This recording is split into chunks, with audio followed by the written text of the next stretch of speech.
It's the Opperman Report. And now, here is investigator Ed Opperman. Okay, welcome to the show. Welcome to the Opperman Report. Who am I? I'm your host, Private Investigator Ed Opperman. You can find me at Opperman Investigations and Digital Forensic Consulting if you want to find me. If you could find me. I'm kind of hard to find these days. Okay, but if you want to find me, you got to hold me at oppermaninvestigations@gmail.com. If you want to talk about the show, there's a contact button on the website, Opperman Report. Otherwise, you can email me at oppermanreport@gmail.com about the show. PI work, Opperman Investigations, about the show, Opperman Report. Because, anyway. If you like the show, be sure and check out our Patreon, Opperman Report Patreon. I put up a new tier. You know, on Patreon you have different levels. You know, we have a $3 tier. They're pretty much, you get all the shows we play on the radio with the commercials cut out. Then there's a $5 tier where you get exclusive stuff on top of that from the old members section and stuff I do. You get stuff in advance. There's a $10 tier that every now and then I just throw stuff in there. You know, like, hey, this is the super exclusive. You should have been in the $10 tier. I don't think I have a $20 tier, but I just added a $50 tier. And you can be the first Opperman Report Oppermaniac to become a $50 member. And I said, oh my God, Ed, why would we want to do that? Well, we need the support. You know, and it even says, look, these are for the serious listeners that have been around for 10 years. They understand what I'm doing here. Very few do. Understand what the show is about, understand what my work off the show is about, and how it all fits in together. And the kind of stuff we're getting done, you know, it's so hard now, not hard, but it's so easy to just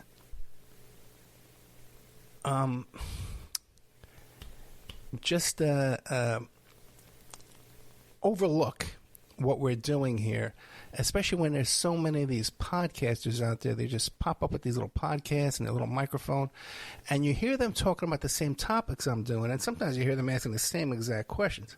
You know what I mean? But you know, we were here first, kind of invented a lot of this stuff, and you know, we need your support to keep this on the air and to keep me with this platform that I can do the work that I do off the air. If our archives are at Spreaker.com, every Friday night I do a live show, which I'm doing for you right now at 8:06 p.m. Eastern Standard Time on September 18th, 2023. I do a live show, and there's a chat room, and you get an email notification when we put up new content, so you can sign up for Spreaker for free. Oh, great! Once you're on Spreaker for free, I forgot what I was going to say. Let me take down this chat room because I'm being distracted. Oh, man, what did I do? Oh, give me a break. I got this whole setup here now. I can't have my notes on the main computer. I got to have them on a laptop. It's a whole big mess.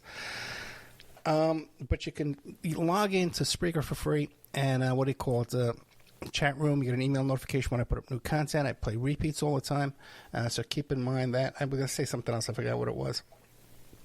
Coming up after this tonight. I'm playing first. These are two really good shows tonight, okay, guys? And I don't often say that, you know. If it's not a good show, I'll tell you. What are you gonna do? Okay, I got an hour. I have an hour of noise coming at you. Okay, I remember what I was gonna say too. By the way, I have an hour of noise coming at you. But tonight I have two good shows. We have Patrick Berge returns. Okay, now Patrick Berge, you might remember, we had him on last time. He examined the Hunter Biden laptop at Rudy Giuliani's house. He knows all these guys. Patrick Byrne, Flynn, Sidney Powell. He was in that whole mix. He had advanced information about the Mar-a-Lago search warrant raid. He inserted an amicus brief into that with his knowledge about that, and he's got two more amicus briefs that he's inserting into the, the Trump indictments that came out this week. Okay? This guy's got some good information. This guy's plugged in. He's tuned in. He knows a lot of the people. He knows a lot of people I know. And we've made some really, really, really big advancements in some projects that I've been working on out there with not just Berge, but information I got of another guy. See, I've been working on this big, long project. Okay? And it's a big deal, and it's right up my alley, okay? Opposition research, little scandal, get a guy thrown in prison, hopefully, at the end of this, plus we take down a couple of big shots, do some good, truth, justice, in the American way, okay? Protect the democracy is what we're doing here at the Opperman Report. That's why I wear the Superman outfit, guys. So, made some great advancements in that this week, man, and it just feels so good. It just feels so good to know that when you're working on something and it all starts falling into place and you see it in advance. Now, earlier on in this year, when I was working on this project, and by the way, this is all for no money. It's all on spec, man. Just hopefully I can somehow, by hook or by crook, come up with some bucks at the end of this, write a book or something. Or just silently go down into history and know that I changed history, and I'm happy with that too. But I thought I had this figured out, and I see because we kind of need to bring in some people with financing and stuff like that. And by the way, if you want to come in with some financing on this too and be part of history, get a hold of me. I'll let you in.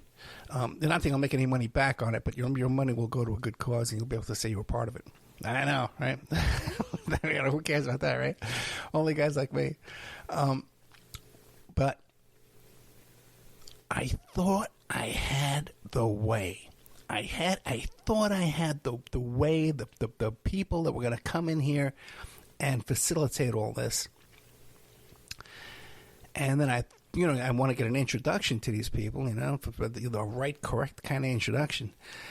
And I went a little bit this way, and I went a little bit that way, and I contacted a couple of people, hinted around, and then I laid my cards out on the table to two people who I thought legitimately could have pulled this off, and got me in there. And it turns out that both of these guys, and one of these guys, he's been a guest on the show, and a lot of people would think, oh boy, this guy has far superior connections than Ed Opperman. He has far more experience and savvy and blah, blah, blah, blah. And even I kind of thought that.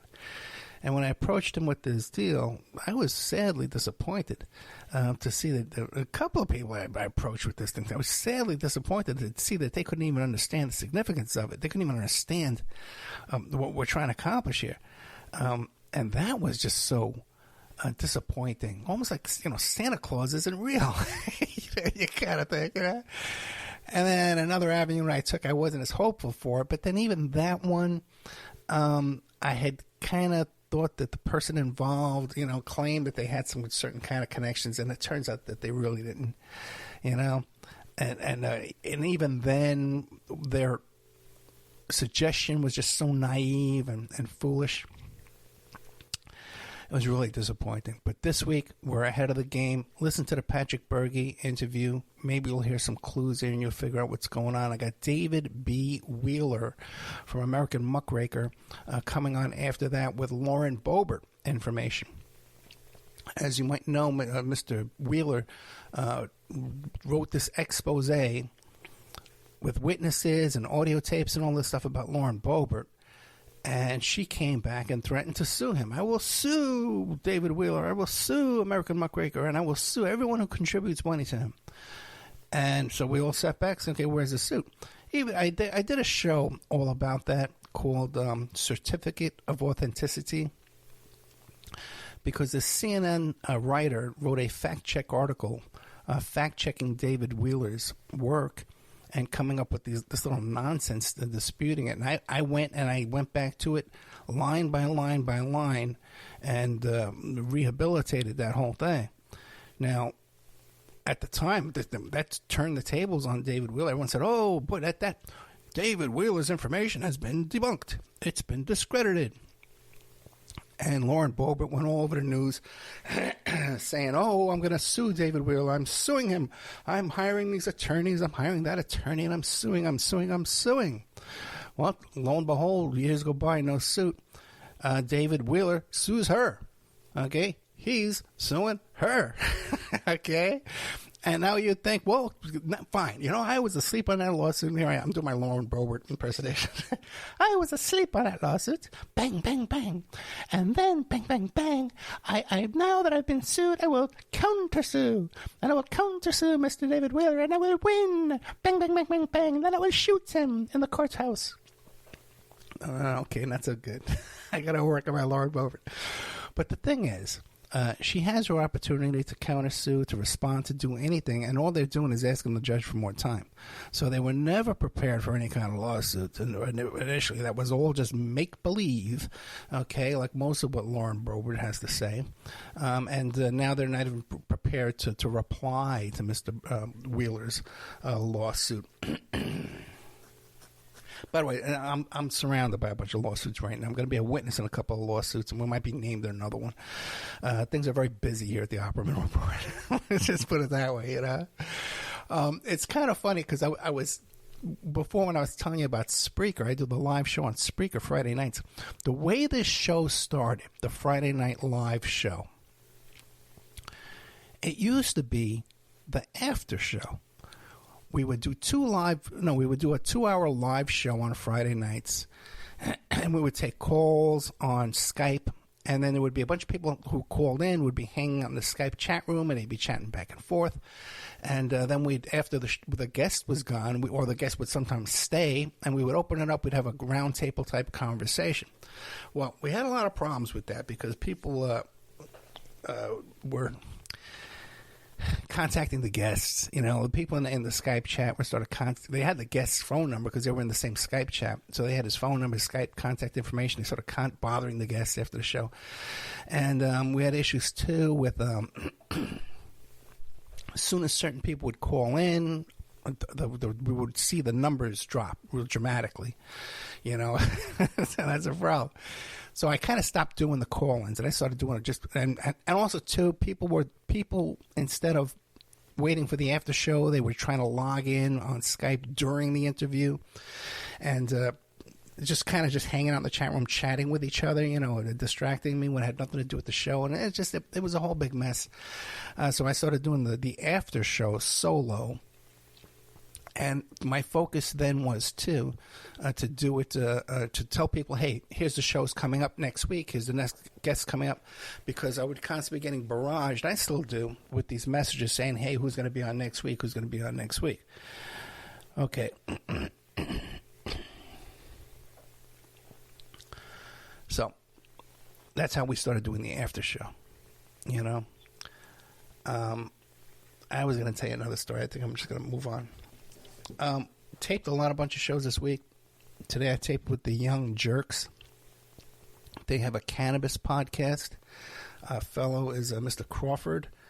We had him on today, and these guys have been friends of the show for a long, long time. I've been chatting back and forth with him on Twitter, but this is the first time we've ever spoken live. And we did a great show about the cannabis industry and the corruption and the scandals, all kind of stuff like that. Patrick Berge, like I said, we did the show with David Wheeler. I did a show. I'm going to be playing it, by the way. I'm going to be replaying it tonight, late into the night, about the fires in Hawaii. And I interviewed this woman, Daniela, what's her name? Daniela Sophie Tao. Okay? I think that's it. Let me pull it up real quick and see if I can find it. Because I've known her for years and years and years. She lives in Hawaii. Great. I got such computer problems. You have no idea. Are you available net? What the heck is it? Oh, I know why. I'm sorry. Anyway, so Daniela, I interviewed her. And she's there on the ground in Hawaii, and we debunked a lot of these conspiracy theories. And you can't even call them conspiracy theories. It's just this hysteria. Daniela Sophie Tao. And she's been, working 24 hours a day since the fires hit because she's like a big social media person in Hawaii. And she has the 808 viral Instagram, and she has a group on Facebook and stuff like that for, all this disaster relief. So she and just so passionate and so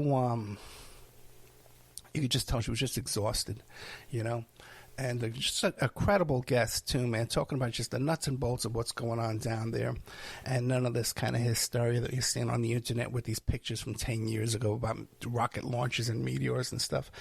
So that's Hawaii. CIA off campus.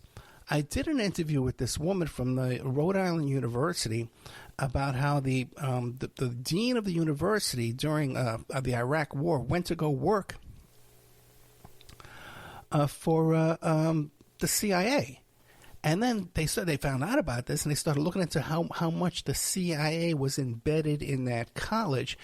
And as you know, I've been working on this thing where this college student guy turns out was highly connected with the National Security Agency, and how the National Security Agency is so deeply embedded in the University of Maryland. Just stumbled on that, man. And it's just, incredible.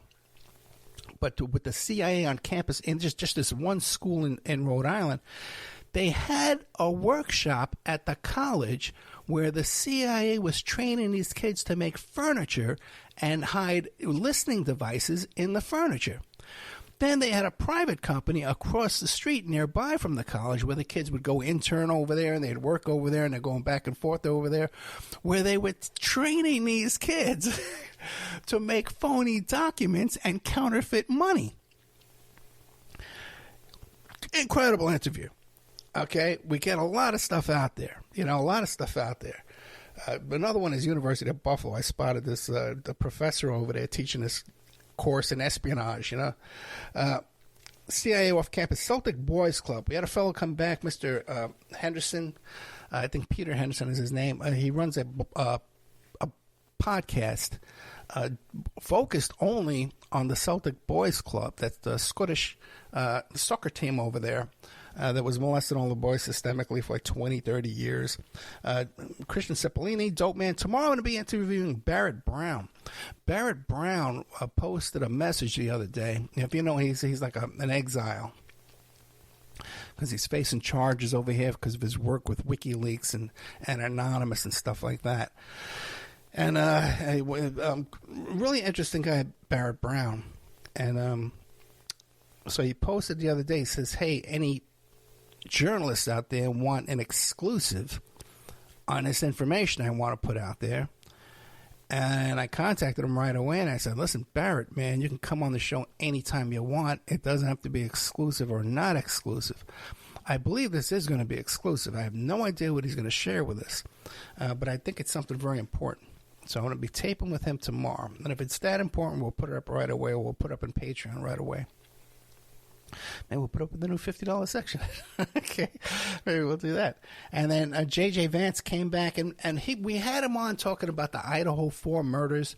So we had him back to talk about these Indian burial mounds that you find all over the place. And I got a bunch of them. I visited some of these in Florida, and I'm fascinated by them. So we did an hour with him, but about 45 minutes were about the burial mounds, and about another 15 minutes was about back to the Idaho 4 case. Okay, we had a historic week. Oh no, don't tell me these notes are all messed up. Okay, the major project, we talked about that. Oh, yeah. Well, okay, if we have time at the end, I got a funny story for you. The guy sent me this top secret.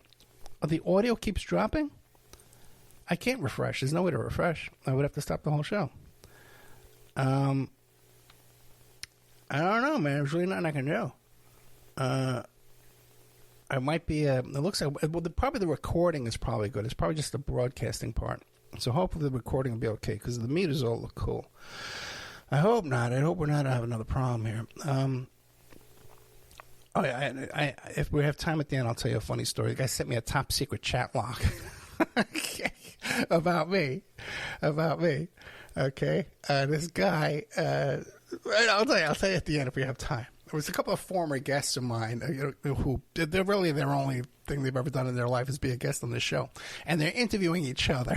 Okay, and God, who only knows what they're talking about. But it turns out that after their interview, One of them interviewed the other. I'm not sure which. But the only way they know each other is through me.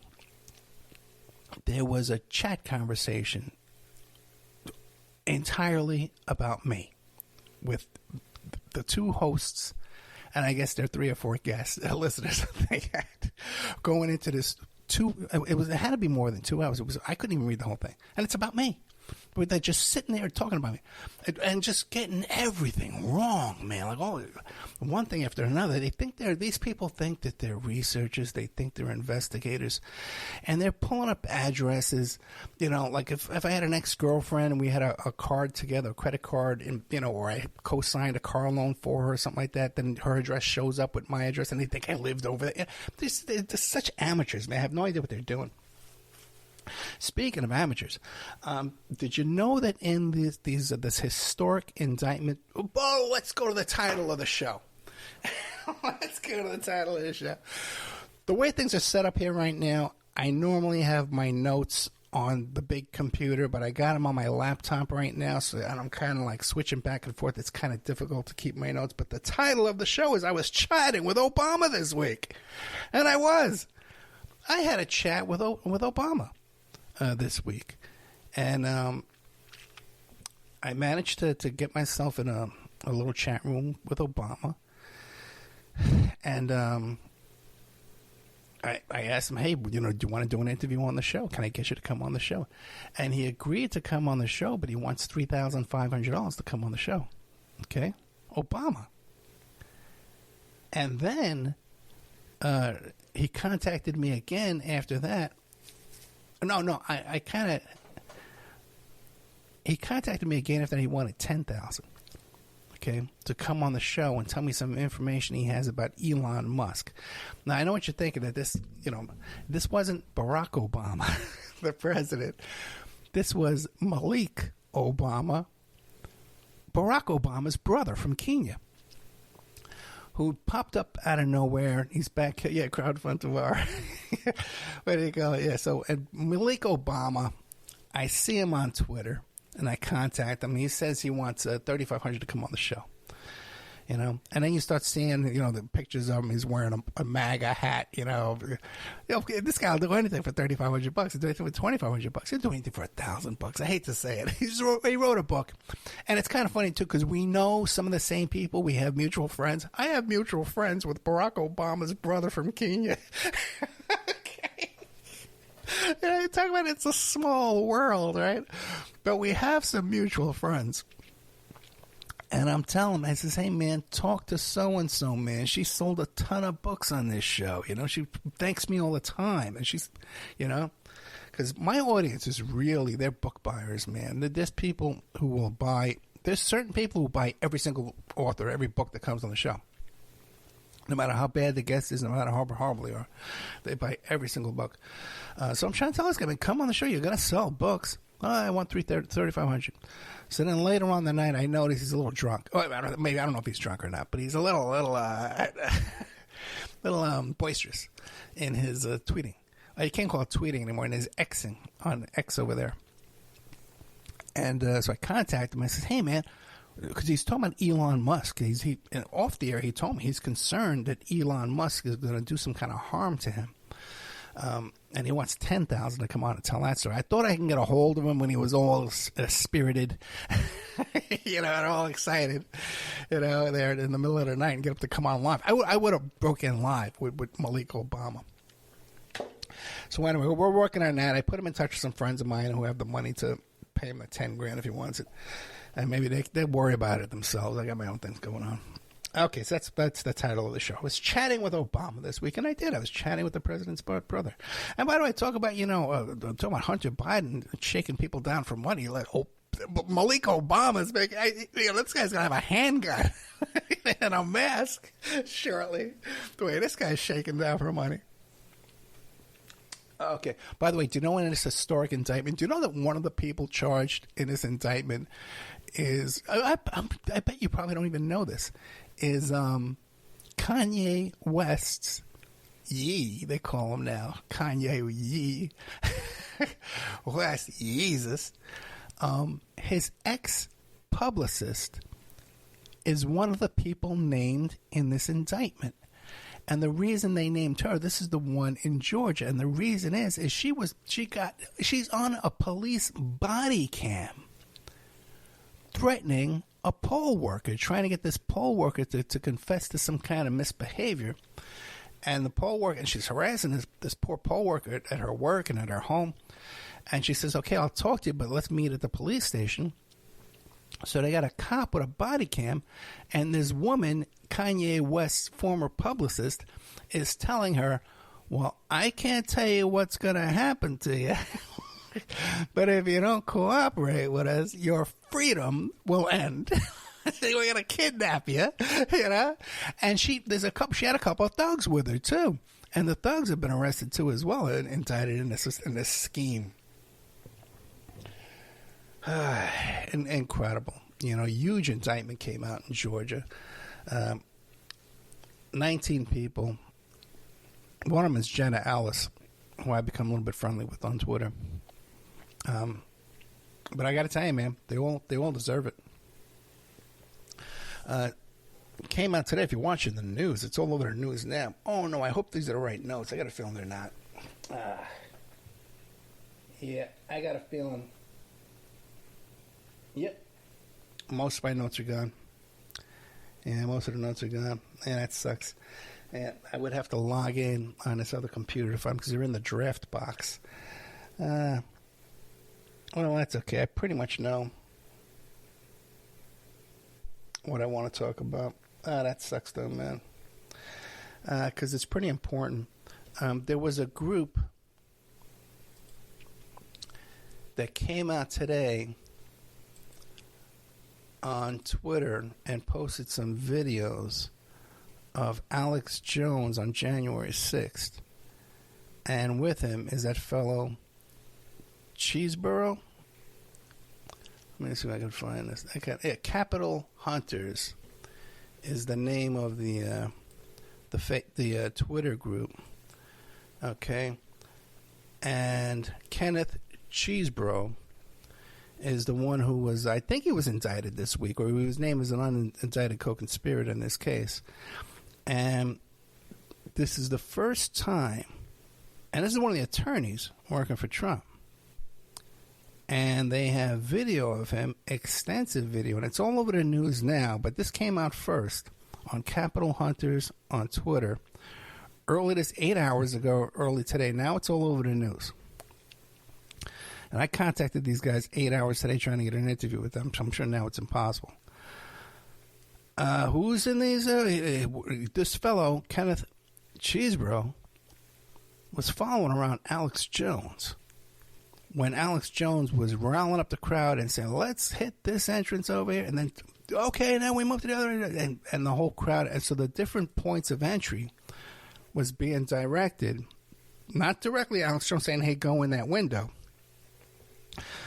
but by him luring the crowd and directing the crowd from the northeast tower to the southwest tower. And this is all laid out in this video. Ali Alexander's in there, who was one of the top leaders of Stop the Steal. Michael Kudry is there, and Kenneth Cheeseborough, and Alex Jones. Now, Alex Jones, as you know, he was funded for his participation in this by Publix. The Publix supermarket heir is the one, and she pledged up to $6 million for all this, and we think she's paid it about $3 million. So if you want to boycott Publix, that would be a good idea. If you believe in democracy and you don't support a fascist coup attempt, you might want to boycott, put any more money in the hands of these people that are funding this coup. And funding fellows like Ali Alexander, Stop the Steal, who has admitted to trying to groom and solicit little boys for sex. Okay? He's confessed to this. He's admitted doing it. Says, well, I'm a Christian, but this is a flaw, a failure in my life, and I repent. No, dude. You got caught red-handed. And we found out from Berge today that they knew about this behavior with this guy before January 6th. That's in my exclusive interview today with Berge, Patrick Berge. You're going to be hearing right after this show. Forgot about that. But that show was gold. Okay? There's gold in that show. This guy's rattling things off, man. You can't even keep up with what he's talking about. So I have a little notebook out there because I could barely keep up with him. Plus, my phone's ringing off the hook while I'm trying to talk to the guy.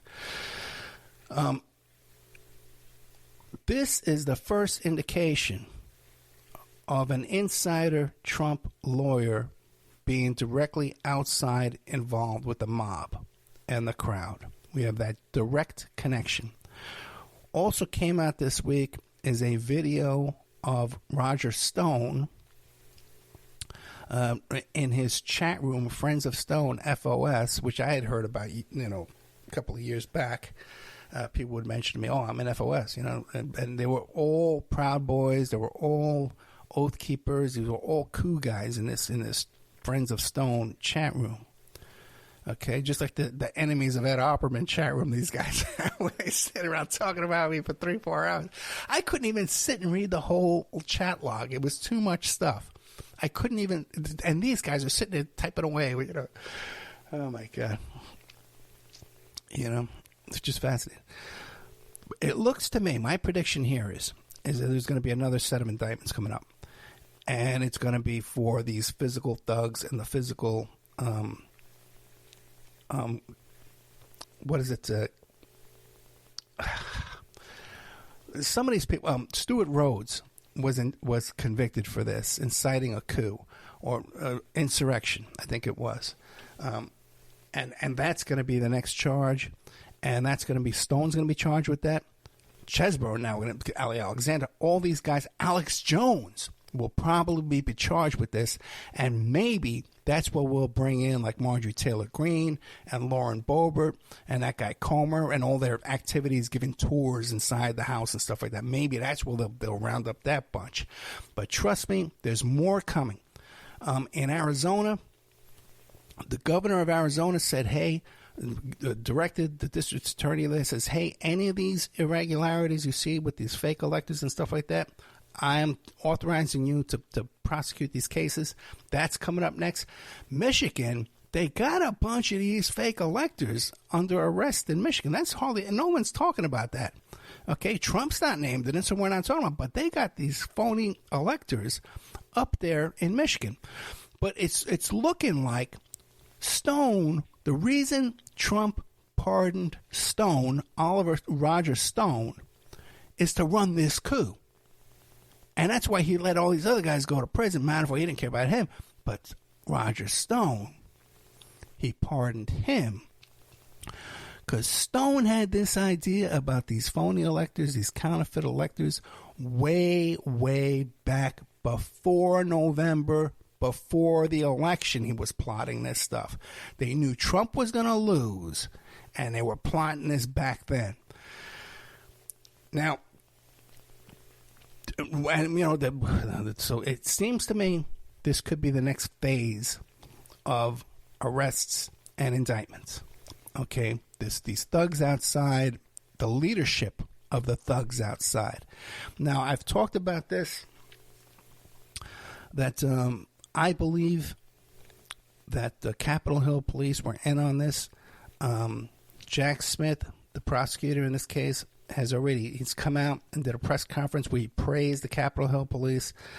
So I believe that was an indication, that was a signal he was sending out there that he's not going to go after the Capitol Hill police, which I don't know how you can really prosecute this coup without prosecuting the Capitol Hill police.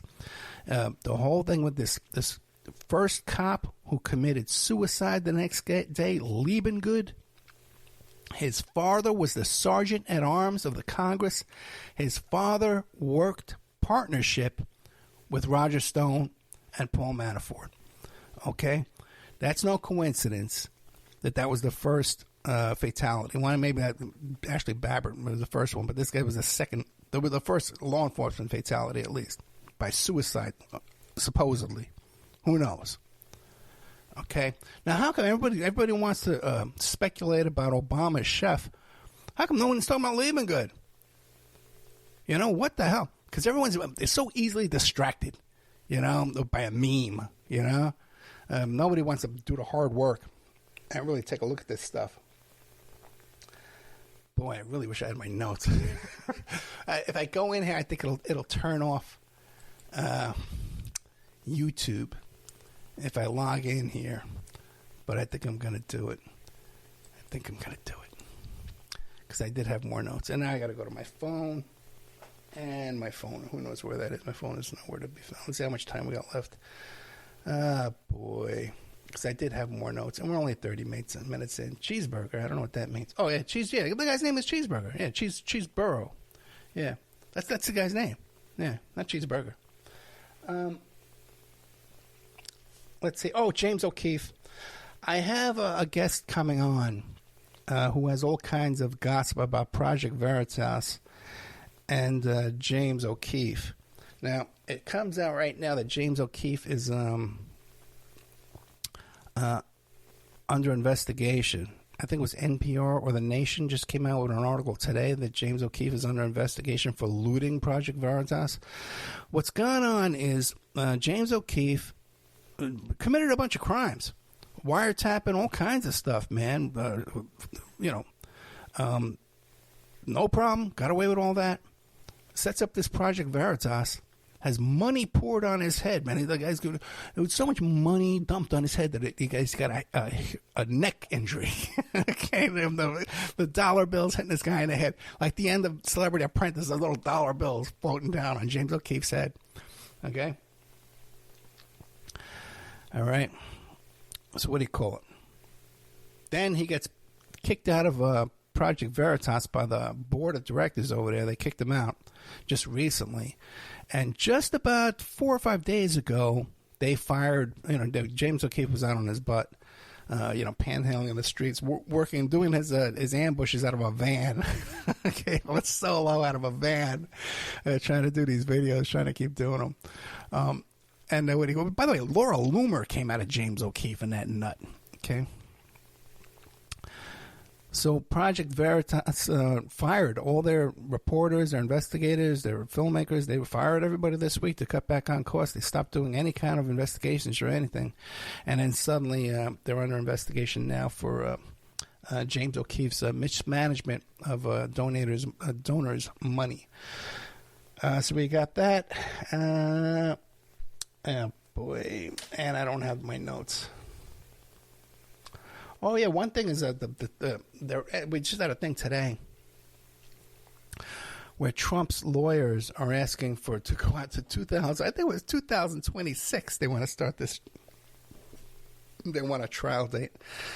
Now, most cases, even complex conspiracy cases, RICO-type cases, multiple defendant cases, from the time of the arrest until the time of the disposition of the case where they plead guilty or they finally go to trial, it's about a year. That's pretty much standard.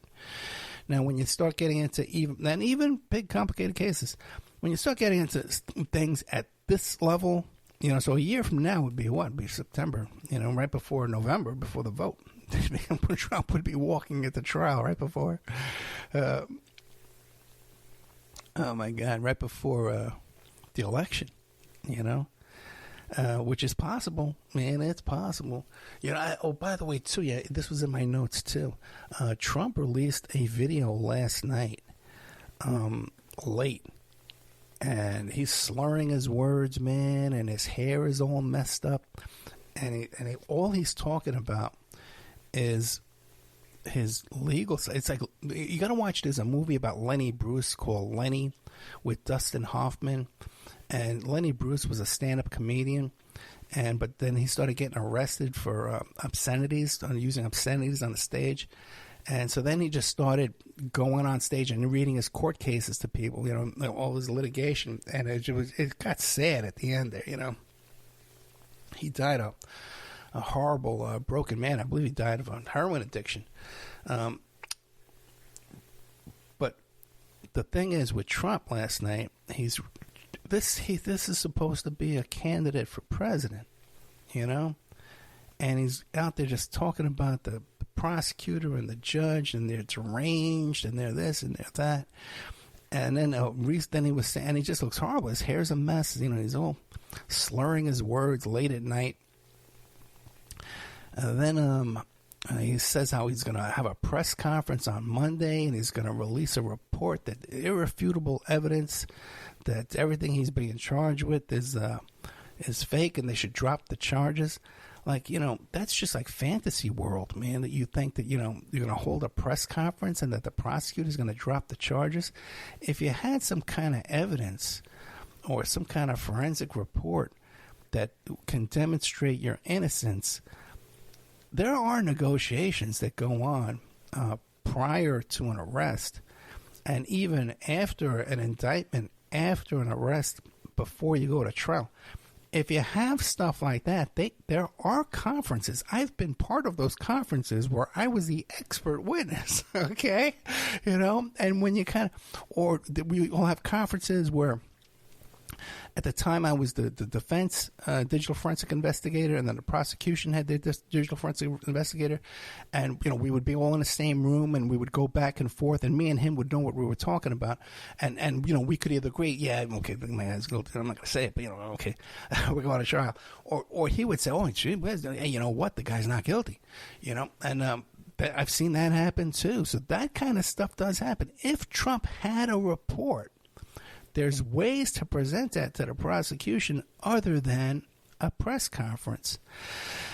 All this stuff he's doing, okay, these wild threats against about the prosecutor, calling him deranged and crazy, and these comments about the judge, and comments about the before he's getting indicted in these other cases, talking about those judges.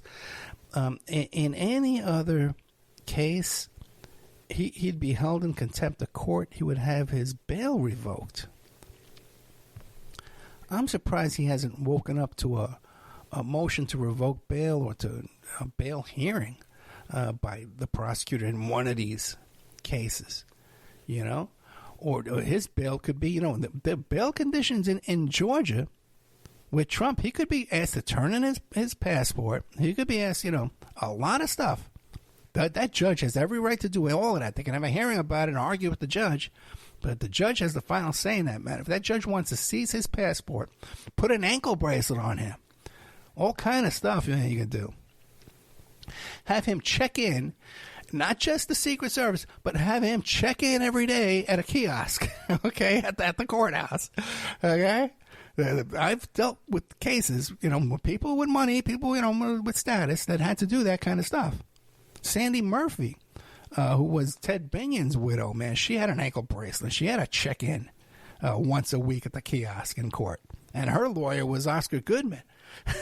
Okay? The mayor of Las Vegas was her lawyer. Okay? So don't think, you're too rich and powerful to get away with that stuff. The judge can make him do that. Now, all this stuff going on, too, where his fans have doxed the names and addresses of the grand jury panelists, giving out their home names and their home addresses, their places of employment. I know the website they're doing this on, okay? I've looked at that website before. I'm not going to publicize it.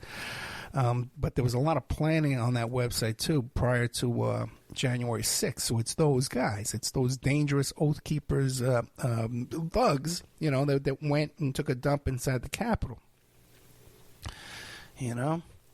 Those are the guys. Now, we just had, there was one of Trump fans, supporters, the guy I told you about it last week, Craig D. Robertson. They have his name in public, but when he was my Facebook friend, it was Craig D. Roberts. Same guy. I've talked to other people, my old Facebook friends. The exact same guy, man. He used to use the name Craig D. Roberts. And the same emojis, what are they called? Profile pictures and stuff like that. Same guy. Tried to take him into custody, got into a beef with the FBI. They shot him in his house, And then Glenn Beck brings on a friend of his, and they're commiserating for the poor guy. So I guess Glenn Beck now is ACAB. Right? Glenn Beck is ACAB. Marjorie Taylor Greene is ACAB, right? Boebert, they're all ACAB. Jim Jordan, Matt Gaetz, all ACAB. Right? They want to defund the police. bunch of commies. Well, I back the blue over here. I got a blue thin line. It's just amazing how everything's all backwards. No one knows what's going on anymore. But we have a situation now where Trump fans, Trump supporters, are doxing the grand jury members. A woman has just been arrested for making a threatening phone call to the court against the judge. Now, way back in New York, in one of the John Gotti trials, when Sammy the Bull Gravano had flipped and was testifying. No, ACAB, all cops are bastards. ACAB, ACAB, all cops are bastards, or all cops are bad. So, ACAB is lefty guys who say don't like cops. But now here we have Marjorie Taylor Greene. She don't like the cops. So they're all ACAB. So they should change their hats from MAGA to ACAB. But during this trial of John Gotti in New York, what they had done was they had put these posters up of Sammy the Bull Gravano. They had put them up all over town with pictures of him as a rat, like a mouse, a rodent. Wanted posters all over the city. And the Gotti attorneys were called into the judge's chambers there, and they were admonished as, hey, you're intimidating witnesses, you're intimidating witnesses' families, you're creating an atmosphere of danger and hostilities. Attorneys, this has to stop, or you're going to be held in contempt, you're going to be held in contempt, you're going to be held in contempt. See, Trump might think, oh, I'm the president of the United States. They're not going to touch me. What are they going to give me, a $1 million fine? Ha, ha, ha. I'll pay it. Oh, by the way, too, I'm finding out that these legal fees, right? This, what's his name, Lauder? This Trump lawyer, Lauder, this fellow? That's a two-man office. They're getting paid $40 million for two guys. They only got like a half dozen paralegals in that office. This isn't a big office at all. So, that looks like money laundering to me. They're paying this guy $1 million and they're kicking back $39 million to Trump, and then he's going to take off to Russia or something. But the thing is, see, Trump is thinking, okay, they give me $1 million fine. My fans will pay for it. I'll get it from Celebrity Apprentice reruns or whatever. And what are they going to do? Oh, they put me in contempt for 6 hours. But they could hold his attorneys in contempt. They could fine his attorneys, okay? And then you might find a situation where attorneys are withdrawing from the case. Look at Joe Tacopina, New York lawyer. Used to be a big lawyer he was a lawyer for the police union for a while there. He was a big, respected New York lawyer. When I saw him work in this Carol case, this rape where Trump raped this woman, Carol, there in New York. It broke my heart to see how this guy just had nothing to work with and was just humiliating himself, And at one point during a sidebar with the judge, he said to the judge, Your Honor, you see what I'm dealing with here. Talking about his crazy client Trump, who more and more is acting erratic and crazy. And trust me, it is not beyond the scope to have him examined for his competency. Is he competent to stand trial? Because he's acting crazy. He's ranting and raving like a lunatic. He sounds like Ed Opperman on the phone. He sounds like Ed Opperman on a Friday night. Okay, that's how bad he is. All right. Coming up after this will be Patrick Berge. Trust me, it's gold. I don't even know what to call the show. For tonight, I'm just going to call it Patrick Berge Returns. But it gets into everything. Okay. Patrick Berge, January 6th witness. Or January 6th commission witness. Because he testified before the January 6th commission. And now he has affidavits he's presenting as a witness in two new indictments. So a very serious guy. He knows everybody involved in all this stuff, man. You have no idea. And he even drops a few names that I was surprised to hear. And he confirms a lot of questions I had. I'd say I knew a couple of things he didn't know. Okay, I got it. Which, boy, what does that tell you, by the way? You know, how often do you listen to this show and I know more than the people involved?